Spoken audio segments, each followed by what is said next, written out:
بسم الله الرحمن الرحيم.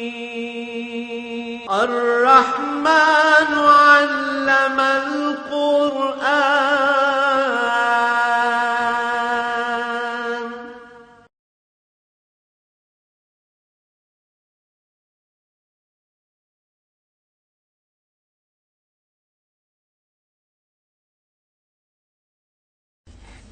الحمد لله رب العالمين، والصلاة والسلام على حبيبه محمد وآله وصحبه أجمعين. أعوذ بالله من الشيطان الرجيم. بسم الله الرحمن الرحيم. ولا تؤتوا السفهاء أموالهم التي جعل الله لكم قياما وارزقوهم فيها واكسوهم وقولوا لهم قولا معروفا وابتلوا اليتامى حتى إذا بلغوا النكاح فإن آنستم منه رشدا فادفعوا إليهم أموالهم ولا تأكلوها إسرافا وبدارا أن يكبروا ومن كان غنيا فليستعفف ومن كان فقيرا فليأكل بالمعروف فإذا دفعتم إليهم أموالهم فاشهدوا عليهم وكفى بالله حسيبا. للرجال نصيب مما ترك الوالدان والأقربون وللنساء نصيب مما ترك الوالدان والأقربون مما قل منه أو كثر نصيبا مفروضا. وإذا حضر القسمة أولو القربى واليتامى والمساكين فارزقوهم منه وقولوا لهم قولا معروفا.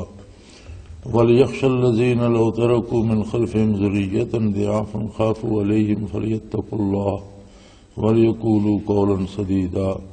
اللهم سبحانك لا علم لنا إلا ما علمتنا إنك أنت العليم الحكيم. مولاي صل وسلم دائما أبدا على حبيبك خير الخلق كلهم.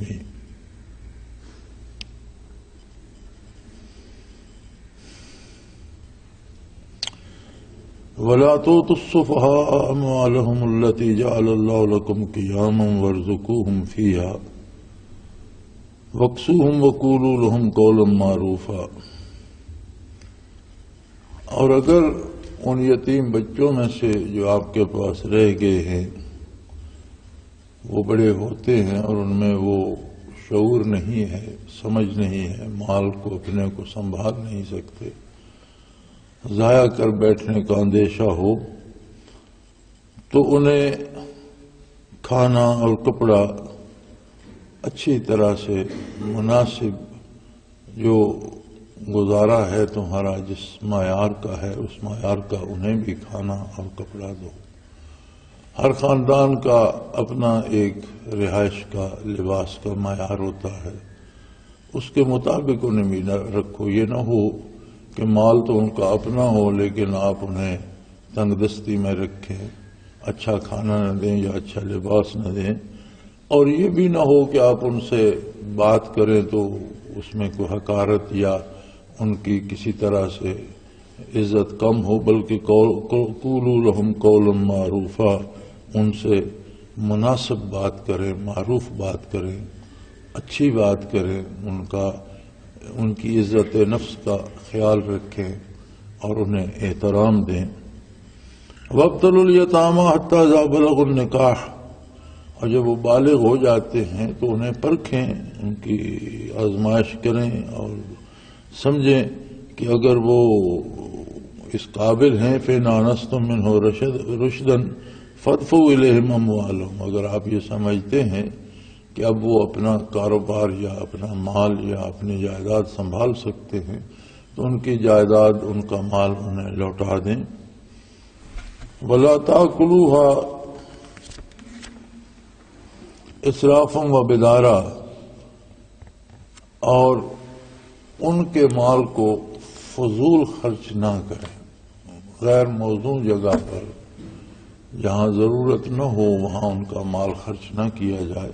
ان کی ضرورتوں پر تو خرچ کیا جائے لیکن اسے ضائع ہونے سے بچانا یہ اس کی ذمہ داری ہے جو ان یتیم بچوں کا وارث ہے.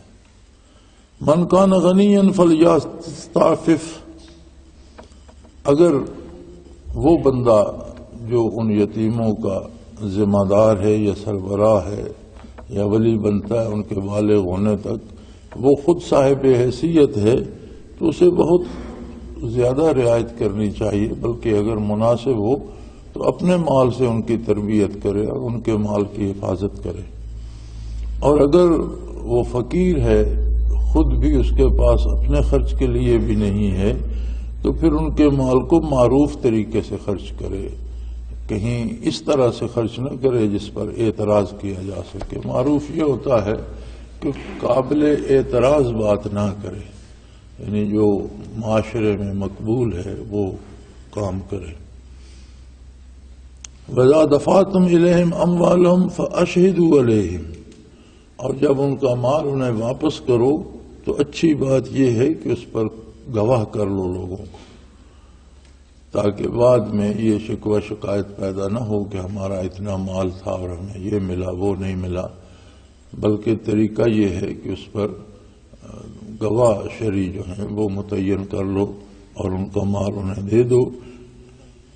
وَكَفَى بِاللَّهِ حَسِيبًا، اور حق تو یہ ہے کہ حساب لینا یہ اللہ کریم کی شان ہے، اور ایک دن سب کو حساب دینا ہوگا۔ جن کے ذمے دوسروں کا مال پڑتا ہے یا جن کے ذمے یتیم یا غریب کی ذمہ داری آ جاتی ہے تو کل کو انہیں بھی حساب دینا ہے۔ اگر دنیا میں کسی نے کچھ چھپا بھی لیا تو کل میدان حشر میں کچھ چھپایا نہیں جائے گا۔ لِلرِّجَالِ نَصِيبٌ مِّمَّا تَرَكَ الْوَالِدَانِ، اگر والدین کوئی جائیداد چھوڑتے ہیں تو اس میں مردوں کا بھی حصہ ہے، رشتہ داروں کا بھی حصہ ہے، وَلِلنِّسَاءِ نَصِيبٌ مِّمَّا تَرَكَ الْوَالِدَانِ، اور خواتین کا بھی حصہ ہے جو حصے اللہ کریم نے مقرر کر دیے ہیں، قرآن حکیم میں موجود ہیں۔ شرعی طور پر جس طرح جائیداد تقسیم کر دی گئی ہے اس میں خلل اندازی نہ کی جائے۔ اصل بنیاد اس بات کو بنایا جاتا ہے کہ ان الارض للہ یرثھا من یشاء، ساری زمین اللہ کی ہے، وہ جسے چاہتا ہے اسے اس کا وارث بنا دیتا ہے، اور وہ بھی آگے جب وہ دنیا سے رخصت ہوگا تو وہ پھر دوسروں کے پاس جائے گی، پھر وراثت کس کو ملے گی؟ تو بہتر یہی ہے کہ جو اللہ کریم نے تقسیم بنائی ہے اس پر رکھا جائے، اس میں خلل اندازی نہ کی جائے۔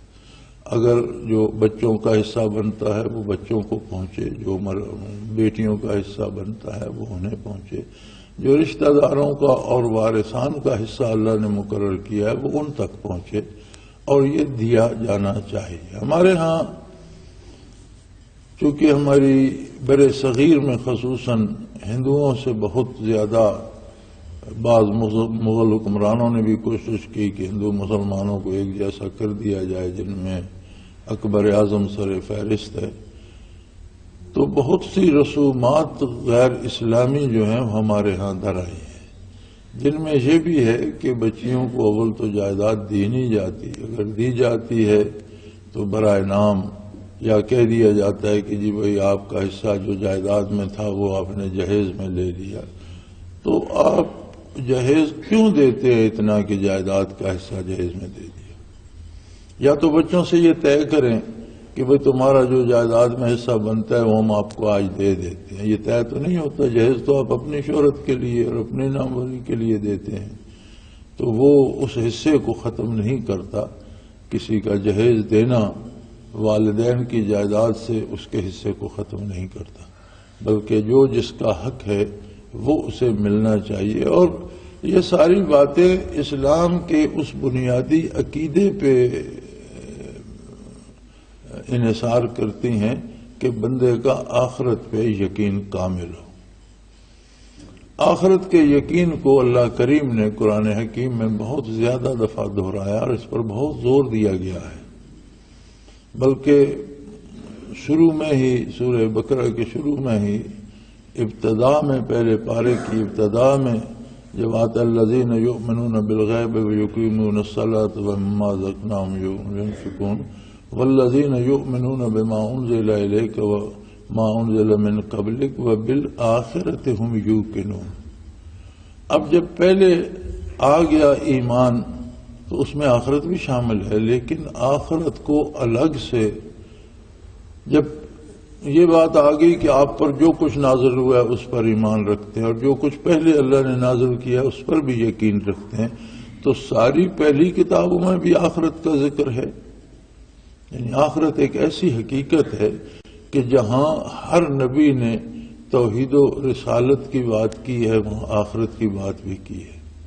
حضور نبی کریم صلی اللہ علیہ وسلم پر ایمان لانا اور آپ پر نازل ہونے والی کتاب پر ایمان لانا، اور کتاب میں جگہ جگہ آخرت پر ایمان لانے کی تاکید ہے، اس کے باوجود آخرت کو پھر الگ سے ارشاد فرمایا بالآخرۃ ہم یوقنون، آخرت پر پختہ یقین رکھتے ہیں۔ کیونکہ اس دار دنیا میں رہتے ہوئے آدمی اس قدر اسیر ہو جاتا ہے اس کا کہ وہ آخرت کو ضمنی طور پر لیتا ہے، جی مانتا ہوں، لیکن یہ ماننا اس کے کردار سے ظاہر ہونا چاہیے کہ دنیا کی کسی نعمت کا ایسا لالچ نہ کرے جو آخرت میں اس کے لیے رسوائی کا سبب بنتی ہو، تو پھر پتہ چلتا ہے کہ اسے آخرت پر یقین ہے۔ اور اگر اس چیز کی پرواہ نہیں کرتا کہ دنیا کا مال جمع کرتا رہتا ہے اور آخرت کی پرواہ نہیں کرتا، تو خالی کہنے سے کہ میں آخرت کو مانتا ہوں تو دنیا میں تو اس پر اطلاق اس کا ہوگا، اسے مسلمان سمجھا جائے گا، لیکن روز حشر تو اعمال گواہ ہوں گے کہ یہ مانتا ہے یا نہیں۔ سو فرمایا حساب لینا تو اللہ کا کام ہے اور وہ ضرور لے گا، اور وہاں کچھ چھپایا نہیں جا سکے گا۔ لہذا اگر والدین کوئی ترکہ چھوڑتے ہیں تو اس میں جس طرح بیٹوں کا حق ہے اسی طرح بیٹیوں کا بھی حق ہے، اسی طرح ورثاء کا بھی حق ہے۔ تو جو شرعی تقسیم ہے اس میں خلل اندازی نہیں کی جانی چاہیے، اس کے مطابق خوشی خوشی اسے تقسیم کر دینا چاہیے۔ مما کلا منہ او کثر، وہ کسی کا حصہ کم ہے یا زیادہ ہے وہ اللہ کی تقسیم ہے، اس کی اپنی حکمت ہے۔ اس نے بیٹوں کو 2 گنا دیا، بیٹیوں کو 1 حصہ دیا، اسی طرح ورثاء کا حصہ اس سے بھی کم ہو جاتا ہے، لیکن یہ اس کی تقسیم ہے، اس کی مشیت ہے، اس کا اپنا مال ہے، اس کا اپنا نظام ہے، اور اس میں اس کی ہزاروں حکمتیں ہیں جو اس نے اس میں رکھی ہیں۔ لہذا اس پہ اعتراض کرنے کی بجائے اس پر پورا پورا عمل کیا جانا چاہیے۔ نصیباً مفروضہ، یعنی اللہ نے جو حصے مقرر کر دیے ہیں یہ قطعی ہیں، فیصلہ ہو گیا ایک بات کا اور اللہ کریم نے کر دیا۔ اب اس میں ہیلے حوالے کرنا اور بہانے کرنا اور اس کا حصہ اس کو دینا، اس کا اس کو دینا، یا کسی کو محروم کرنا کسی کو دینا، یہ قانون الہی کی مخالفت ہے اور اس سے فائدہ نہیں ہوتا۔ کہیں بھی آدمی جہاں احکام شریعت کی خلاف ورزی کرتا ہے تو اس میں دونوں عالم کا نقصان ہوتا ہے۔ آخرت کا تو یقین ہی ہے، ہر بندہ سمجھتا ہے کہ احکام الہی کی خلاف ورزی کرنے سے آخرت کا نقصان ہوتا ہے، دنیا کا بھی نقصان ہوتا ہے۔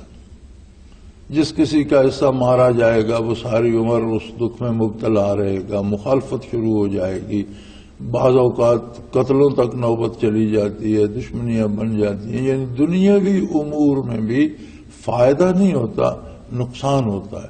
اور پھر جس کسی کو آپ زیادہ لے کر دے دیتے، آپ کے پاس کیا ضمانت ہے کہ وہ اسے کھائے گا یا اسے وہ نصیب ہوگا یا اس کے پاس رہے گا؟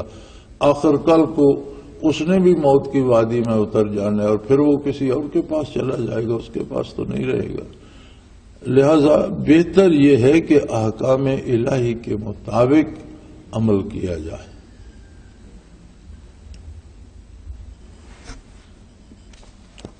وَإِذَا حَضَرَ الْقِسْمَةَ أُولُو الْقُرْبَى وَالْيَتَامَى وَالْمَسَاكِينُ فَارْزُقُوا مِنْهُمْ وَقُولُوا لَهُمْ قَوْلًا مَّعْرُوفًا۔ بلکہ حق یہ ہے کہ جب آپ حصے تقسیم کرتے ہیں، جائیداد کو تقسیم کرتے ہیں، تو رشتہ داروں کو، یتیموں کو، مساکین کو جن کا حصہ نہیں بنتا ان کو بھی ان میں سے اگر کچھ دے دلا دیں، کچھ کھانے کے لیے دے دیں، کچھ پہننے کے لیے دے دیں، تو اور اچھے طریقے سے دیں، انہیں محتاج سمجھ کر ان پر احسان نہ کریں، ان کی عزت نفس کو مجروح نہ کریں۔ اچھے طریقے سے دینا یہ ہوتا ہے کہ کسی کو دے کر اس پر احسان نہ جتلایا جائے، اسے یہ احساس نہ دلایا جائے کہ تمہارے پاس تو کچھ نہیں تھا، میں تمہیں دے رہا ہوں۔ سب کو سب کچھ اللہ دیتا ہے، اس کا اپنا ایک نظام ہے۔ تو اگر آپ اس میں سے کچھ غرباء کو، مساکین کو بھی اپنے حصوں میں سے اپنی رغبت سے دیتے ہیں تو اللہ کریم کے نزدیک اس کا بہت بڑا درجہ ہے اور آپ کی خطائیں معاف فرماتا ہے اور اس پر ثواب اور اجر عطا فرماتا ہے۔ وَلْيَخْشَ الَّذِينَ لَوْ تَرَكُوا مِنْ خَلْفِهِمْ ذُرِّيَّةً ضِعَافًا خَافُوا عَلَيْهِمْ فَلْيَتَّقُوا اللَّهَ وَلْيَقُولُوا قَوْلًا سَدِيدًا۔ مرنے والے کے بعد جو اس کے حصے تقسیم کرنے کے لیے رہ گئے ہیں اور جن کو وہ حصے دیے گئے ہیں، انہیں یہ خیال بھی رکھنا چاہیے کہ موت ہم پر بھی آ سکتی ہے اور اس کو ایک دن آنا ہے، اور اگر وہ آج آ جائے اور ہمارے بھی چھوٹے چھوٹے بچے یتیم رہ جائیں تو ہماری کیا حالت ہو؟ ہم کیا چاہیں گے کہ ان کے ساتھ کیسا سلوک کیا جائے؟ تو جس طرح آپ یہ سوچ لیں کہ اگر میں آج دنیا سے اٹھ جاؤں اور میرے بچے پیچھے رہ جائیں تو ان سے کیا سلوک کیا جانا چاہیے، اس طرح کا سلوک ان بچوں سے کریں جن کا والد اٹھ گیا ہے اور وہ دنیا میں رہ گئے ہیں۔ تو ان سے اللہ سے ڈریں، اللہ کریم کے احکام کی پابندی کریں۔ اللہ کریم سے ڈرنا جہاں بھی لکھا ہے اس سے مراد یہ ہے کہ اس کی ناراضگی سے ڈریں، ایسا کام نہ کریں جس سے اللہ کریم کے غضب کو آپ دعوت دے رہے ہیں۔ اللہ کریم کی رحمت کے طلبگار رہیں، اس کی بخشش کے طلبگار رہیں جو بہرحال عطاعت الہی سے نصیب ہوتی ہے۔ وَلْيَقُولُوا قَوْلًا سَدِيدًا، اور بات موقع کے مطابق کہا کریں۔ بے تکی بات کرنا خواہ مخواہ میں غضب الہی کو دعوت دینے کے برابر ہے۔ موقع کے مطابق صحیح بات کریں، ٹھیک بات کریں، اور ایسی بات کریں جس میں سے کسی کی دل آزاری نہ ہو، کسی پر طنز نہ ہو، کسی کی توہین کا کوئی پہلو نہ نکلتا ہو، یعنی موقع کے مطابق مناسب بات کریں۔ ان الذین یاکلون اموال الیتامی ظلما فانما یاکلون فی بطونہم نارا وسیصلون سعیرا، اور اگر یتیم بچوں کا مجبور اور بے کس محض جو ہوتے ہیں، جو اپنا دفاع بھی نہیں کر سکتے، کوئی ان کا مال زیادتی کر کے کھاتا ہے تو وہ بچے اسے نہیں روک سکتے، لیکن اسے یہ دیکھنا چاہیے کہ وہ مال نہیں کھا رہا بلکہ وہ جہنم کی آگ اپنے پیٹ میں جھونک رہا ہے۔ انما یاکلون فی بطونہم نارا، وہ دوزخ کی آگ سے اپنا پیٹ بھر رہا ہے۔ اگر کسی بے کس کا، یتیم کا، غریب کا، مفلس کا مال ظلمن کھا رہا ہے جو اسے روک نہیں سکتا تو وہ دوزخ کی آگ سے اپنا پیٹ بھر رہا ہے، اور نہ صرف یہ کہ پیٹ آگ سے بھر رہا ہے، کل جب برزخ میں داخل ہوگا یا حشر کو جائے گا تو اسے خود جہنم میں داخل ہونا پڑے گا، اس کے پیٹ میں بھی دوزخ کی آگ بھری ہوگی اور اس کا وجود بھی جہنم میں جلس رہا ہوگا۔ یوصیکم اللہ فی اولادکم للذکر مثل حظ الانثیین فإن كن نساء فوق اثنتین فلہن ثلث ما ترک۔ بیٹوں اور بیٹیوں میں اللہ کریم نے فیصلہ کر دیا ہے کہ جو جائیداد یا جو مال بچ جائے تو بیٹے کو 2 بیٹیوں کے برابر حصہ ملے گا۔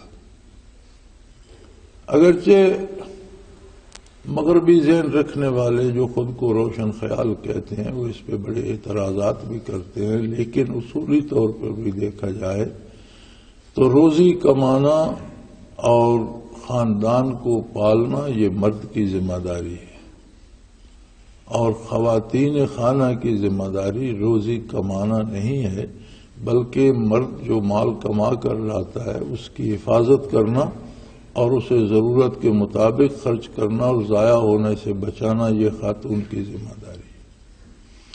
تو چونکہ مرد کی ذمہ داری زیادہ ہے اس لیے اللہ کریم نے اس کا حصہ بچی کی نسبت بچے کا حصہ 2 گنا رکھا. اور حکمتیں اس میں جو ہیں وہ اللہ کریم جانتا ہے. اللہ کے ہر حکم میں بے شمار حکمتیں ہوتی ہیں جن کا احاطہ وہ خود ہی کر سکتا ہے. اور اگر لڑکیاں ہی ہوں اور وہ 2 سے زیادہ ہوں، ایک بندہ ایسا ہے جس کے لڑکے تو نہیں ہیں، صرف لڑکیاں ہی ہیں، اور وہ 2 سے زیادہ ہیں، 3 ہیں، 4 ہیں، فلونا ثلث ما ترک، تو جو ترکہ رہ گیا ان میں سے تیسرا حصہ بچیوں کا ہوگا. اگر اس کا بیٹا نہیں ہے اور بیٹیاں 2 سے زیادہ ہیں تو پھر کل مال کا تیسرا حصہ بچیوں کا ہوگا. ان کانت واحدۃ فلھا النصف، اور اگر صرف ایک بیٹی ہے تو پھر جائیداد کا آدھا حصہ بیٹی کا ہوگا، باقی دوسرے وارثان کا ہوگا. اس کا کوئی بھائی ہے، کوئی بہن ہے، اور جو دوسرے وارث ہیں یا والدہ زندہ ہے یا والد ہے، مرنے والے کی اگر والدہ زندہ ہے اس کو حصہ ملے گا، باپ زندہ ہے اس کو حصہ ملے گا، بھائی ہے، بہن ہے، اس کو ملے گا. اگر ایک ہی بیٹی ہے تو آدھا کل مال کا آدھا حصہ اسے ملے گا. وَلِأَبَوَيْهِ لِكُلِّ وَاحِدٍ مِّنْهُمَا السُّدُسُ مِمَّا تَرَكَ، اور اگر ماں اور باپ دونوں زندہ ہیں تو ان میں سے ہر ایک کے لیے 6واں حصہ مال کا ماں کو بھی ملے گا اور باپ کو بھی ملے گا. ان کان لہ ولد، اگر اس کے اولاد ہے تو پھر انہیں 6واں حصہ ملے گا. فَإِن لَّمْ يَكُن لَّهُ وَلَدٌ وَوَرِثَهُ أَبَوَاهُ فَلِأُمِّهِ الثُّلُثُ، اور اگر اس کے اولاد ہے ہی نہیں، والدین رہ گئے ہیں، تو پھر اس کی ماں کو تیسرا حصہ ملے گا. فَإِن كَانَ لَهُ إِخْوَةٌ فَلِأُمِّهِ السُّدُسُ، اور اگر اس کے بھائی یا بہن زندہ ہیں مرنے والے کے تو پھر ماں کو 6واں حصہ ملے گا. من بعد وصیت یوصی بہا او دین، اگر اس نے کوئی وصیت کر دی ہے یا اس کا قرض باقی ہے تو اس کی جائیداد سے اس کا قرض ادا کیا جائے گا اور اس کے بعد جائیداد تقسیم ہوگی. آباؤکم و ابناؤکم لا تدرون ایہم اقرب لکم نفعا، تمہارے والدین ہوں یا تمہاری اولاد ہو، یہ تم نہیں جانتے کہ کس سے تمہیں منافع ہوگا، کس سے تمہیں فائدہ ہوگا. والدین سے تمہیں فائدہ ہوگا یا اولاد سے فائدہ ہوگا، یہ تم نہیں جانتے. یہ باتیں اللہ کریم ہی جانتا ہے.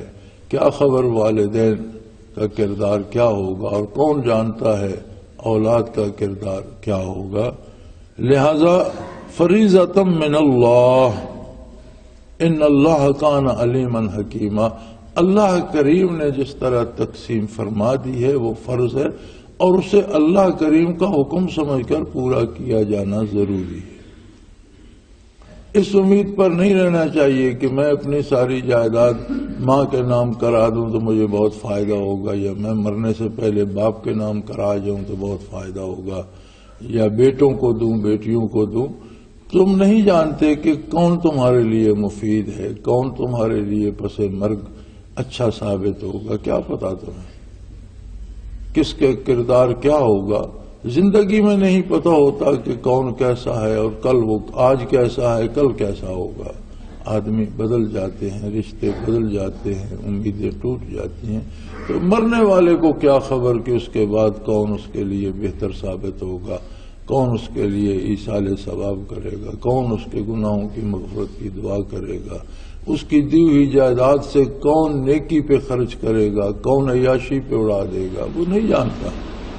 لہذا بڑا سیدھا سا معاملہ ہے. فریضۃ من اللہ، اللہ کریم نے جو تقسیم کر دی ہے وہ فرض ہے اور اسے ویسا ہی رہنے دیا جائے.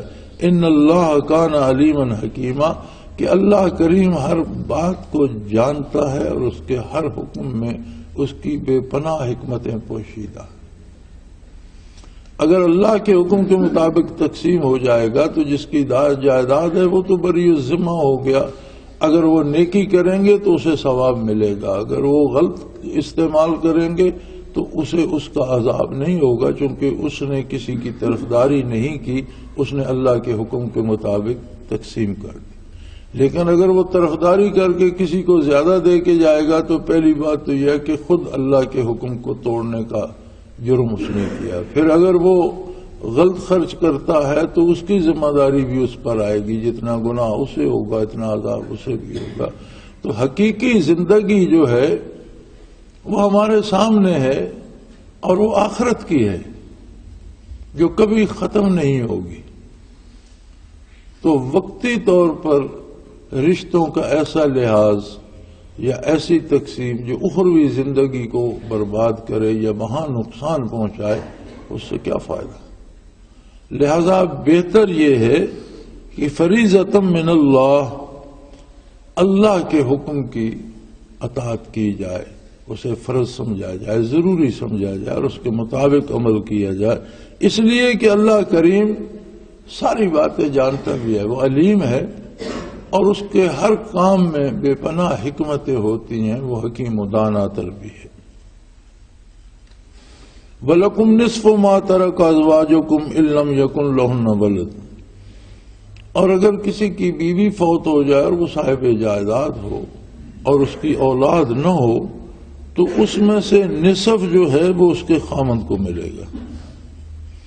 فَإِن كَانَ لَهُنَّ وَلَدٌ، اور اگر اس کی اولاد ہے، فَلَكُمُ الرُّبُعُ مِمَّا تَرَكْنَ مِن بَعْدِ وَصِيَّةٍ يُوصِينَ بِهَا أَوْ دَيْنٍ، تو پھر اس کا اگر اس کے ذمے کوئی قرض وغیرہ ہے تو وہ اتار کر چوتھائی خامند کو ملے گی، اور باقی اس کی اولاد کو اور دوسرے وارثان میں تقسیم ہوگی۔ فَإِن كَانَ لَكُمْ وَلَدٌ فَلَهُنَّ الثُّمُنُ، اور اگر مرد فوت ہو جاتا ہے اور اس کی اولاد ہے تو 8واں حصہ بیوی کو ملے گا۔ اگر اس کا کوئی قرض تھا یا اس نے کسی کو کچھ دینا تھا تو وہ دے دلا کر جو بچے گا اس کا 8واں حصہ بیوی کو ملے گا۔ وَإِن كَانَ رَجُلٌ يُورَثُ كَلَالَةً أَوْ امْرَأَةٌ وَلَهُ أَخٌ أَوْ أُخْتٌ فَلِكُلِّ وَاحِدٍ مِّنْهُمَا السُّدُسُ، اگر کوئی ایسا مرد فوت ہو جاتا ہے جس کی اولاد یا بیٹے بیٹیاں نہ ہوں اور اس کے بھائی ہوں اور بہنیں ہوں، تو فَلِكُلِّ وَاحِدٍ مِّنْهُمَا السُّدُسُ، تو اس کی بہنوں کو، یا ایک بہن ہو تو اس بہن کو یا ان دونوں میں سے ہر ایک کو چھٹا حصہ ملے گا۔ ایک بھائی ہو ایک بہن ہو تو چھٹا حصہ ان کا ہوگا۔ فَإِن كَانُوا أَكْثَرَ مِن ذَلِكَ فَهُمْ شُرَكَاءُ فِي الثُّلُثِ مِن بَعْدِ وَصِيَّةٍ يُوصِي بِهَا أَوْ دَيْنٍ، اگر ایک بھائی اور ایک بہن سے زیادہ ہوں تو وہ سارے کل مال کے تیسرے حصے میں حصے دار ہوں گے برابر کے، اس کے قرض وغیرہ اور جو کچھ اس نے دینا ہے وہ ادا کرنے کے بعد، غیر مضار، بشرطے کہ کسی کو کوئی نقصان نہ پہنچایا جائے، جو جس کا حصہ شرعی بنتا ہے وہ سے دیا جائے۔ وصیۃ من اللہ، یہ اللہ کریم کا فیصلہ ہے۔ واللہ علیم حکیم، اور اللہ کریم بہتر جاننے والے بھی ہیں، اور ان کے احکام حکمت و دانائی سے پر ہوتے ہیں، اور اس میں لاکھوں حکمتیں ہوتی ہیں۔ تلک حدود اللہ ہے، یہ اللہ کی مقرر کردہ حدود ہے۔ ہمیں دنیا کا لالچ وقت نزا بھی نہیں چھوڑتا، اور مرنے سے پہلے بھی ہمیں یہ فکر ہوتی ہے کہ جو جائیداد ہے میں تو مر رہا ہوں، یہ فلاں کو دے دوں، فلاں کو محروم کر دوں۔ فرمایا ایسا نہ کیا جائے، یہ بھی اللہ کی حدود ہیں۔ تلک حدود اللہ، اللہ کی مقرر کردہ حدود ہیں، اور اللہ کی مقرر کردہ حدود کو توڑا نہ جائے۔ وَمَن يُطِعِ اللَّهَ وَرَسُولَهُ يُدْخِلْهُ جَنَّاتٍ تَجْرِي تَحْتَهَا الْأَنْهَارُ خَالِدِينَ فِيهَا وَذَلِكَ الْفَوْزُ الْعَظِيمُ، کامیابی اللہ اور اللہ کے رسول صلی اللہ علیہ وسلم کی اطاعت میں ہے۔ اور یہ بڑا عجیب معاملہ ہے کہ انسان کو جب اپنی موت نظر آتی ہے اور وہ دیکھ رہا ہے کہ میں جا رہا ہوں دنیا سے چندے بعد کچھ دن بعد کچھ مہینے بعد میری صحت ایسی ہے کہ میری موت یقینی ہے، تو جب وہ مر ہی رہا ہے تو پھر وہ اللہ کے احکام کی خلاف ورزی کیوں کرے؟ یعنی وہ جائیداد اس کے کام سے تو گئی، وہ تو دنیا سے جا رہا ہے، تو اسے یہ اللہ کی مقرر کردہ حدود ہے اور اس کے مطابق رہنے دینا چاہیے۔ جو جس کا حصہ بنتا ہے وہ اس کو مل جائے گا، اور اس کے بدلے اسے اللہ کی اور اللہ کے حبیب صلی اللہ علیہ وسلم کی اطاعت کرنا نصیب ہوگا، اور جو اللہ کے رسول کی اطاعت کرتا ہے وہ جنت میں داخل ہوتا ہے، جو ہمیشہ آباد رہیں گی، ہمیشہ جن پر رونق رہے گی، جن میں ہمیشہ ہر سہولت میسر رہے گی، اور اسے ان میں ہمیشہ ہمیشہ رہنا نصیب ہوگا۔ وذالک الفوز العظیم، اور یہ بہت بڑی کامیابی ہے، حقیقی کامیابی ہی یہ ہے۔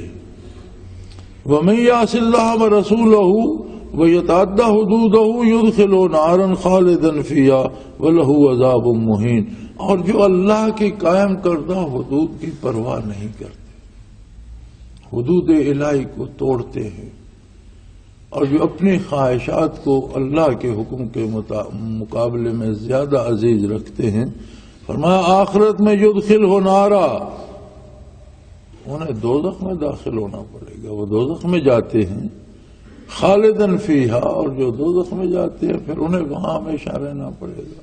یعنی اگر کسی کا اس بات پر ایمان ہی نہ رہے تو پھر تو وہ کافر ہو گیا، اور کافر دوزخ میں ہمیشہ رہے گا، اور ایمان ہے لیکن خلاف ورزی کی تو یہ فسق ہوگا، اب اللہ معاف کر دے تو وہ قادر ہے، ورنہ سزا پائے گا۔ وَلَهُ عَذَابٌ مُّهِينٌ، اور ایسے لوگوں کے لیے جو دنیا میں اللہ کے رسول کے احکام کی پرواہ نہیں کرتے، ان کے لیے نہ صرف عذاب ہوگا بلکہ ان کے لیے ذلت کے عذاب ہوں گے۔ یعنی عذاب الہی تو اللہ پناہ دے ویسے ہی عذاب ہے، اس کے ساتھ ذلت اور رسوائی بھی منسلک کر دی جائے گی، اور انہیں ذلت کا عذاب ہوگا۔ اللہ کریم اپنے عذابوں سے محفوظ رکھے۔ حاصل اس سارے رکوع کا یہ ہے کہ کسی بھی معاملے میں، وہ جائیداد کا ہو یا مال کا ہو، وہ یتیموں کا ہو، مظلوموں کا ہو، بے بسوں کا ہو، اس معاملے میں عظمت الہی کو سامنے رکھنا چاہیے۔ جس کا حق بنتا ہے اگر وہ بولنے کے قابل نہیں ہے تو اللہ کریم کا انصاف کہاں جائے گا؟ اللہ کریم تو موجود ہے، اور اس کے روبرو ہمیں حساب دینا ہے، اور دنیا میں کوئی کتنے دن جی لے گا؟ جب دنیا کو چھوڑ ہی جانا ہے تو پھر اس میں چھوڑتے وقت بھی اس میں لالچ کرنا یہ کوئی اچھی بات نہیں، بندے مومن کو زیب نہیں دیتا۔ اللہ کریم سب کو ہدایت دے، ہم کو، آپ کو، مرنے والوں کو، باقی رہنے والوں کو ایمان پہ قائم رکھے۔ وآخر دعوانا ان الحمدللہ رب العالمین۔ اللہ اللہ اللہ اللہ اللہ اللہ اللہ اللہ۔